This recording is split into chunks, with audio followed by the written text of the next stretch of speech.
কাকা, সবাই পটল ডাঙ্গার নাম শুনলে এত ভয় পাই কেন? চল সুমন, আজ রাতেই যাই আমরা। আমি রাজি ভাই, দেখি ডাইনি কাকে বলে আজকে দেখবো। চল।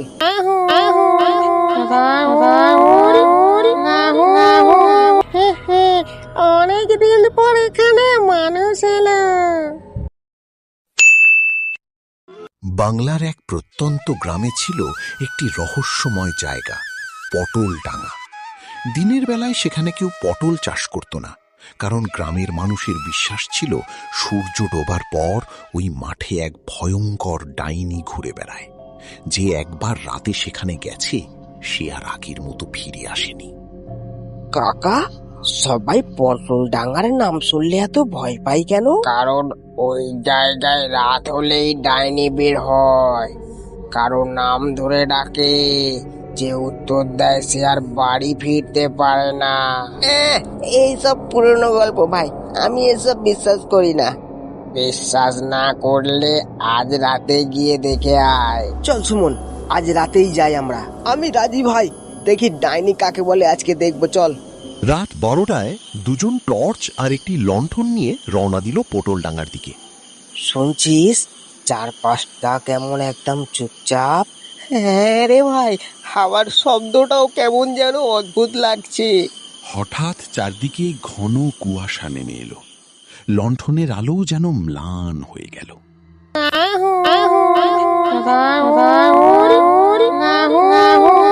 কে কে আমাকে ডাকছে? উত্তর দিস না ভাই, কাকার কথা মনে আছে?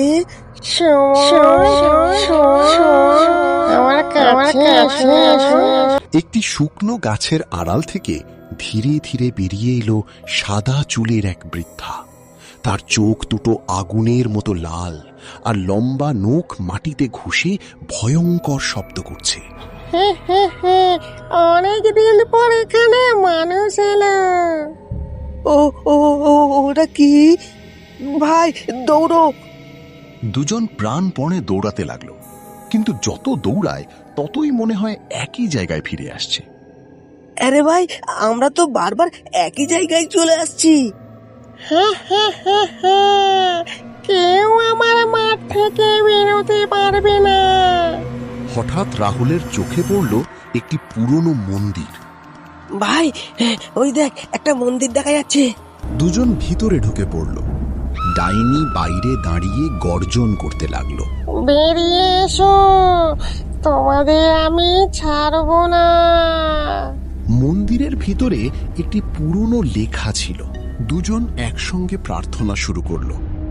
ভূত আমার ভূত, পেতনি আমার ঝি, বুকে আছে রাম রাম করবি আমার কি? না না, এই আলো আমি সহ্য করতে পারছি না। এক ভয়ঙ্কর চিৎকার দিয়ে সে অদৃশ্য হয়ে গেল। ভোরের আলো ফুটতেই রাহুল আর সুমন গ্রামে ফিরে এলো। এই ব্যাপারে তোরা বেঁচে ফিরেছিস? সব সত্যি ছিল কাকা। পটল ডাঙায় আজও ডাইনির ছায়া আছে কাকা, রাতে কেউ সেখানে যাবে না। সেই ঘটনার পর আজও গ্রামের মানুষ সূর্য ডোবার আগে পটল ডাঙা ছেড়ে চলে যায়। আর মাঝরাতে নাকি এখনো কুয়াশার মধ্যে ভেসে আসে এক বৃদ্ধার হাসি।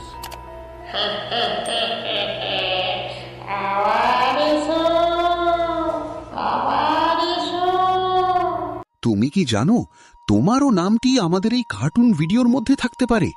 তোমার নাম আমাদের এই কার্টুন ভিডিওর মধ্যে দেখানোর জন্য ফানটুন বাংলা চ্যানেলটিকে সাবস্ক্রাইব করে রাখো, আর তোমার সুন্দর নামটি কমেন্টে লিখে দাও।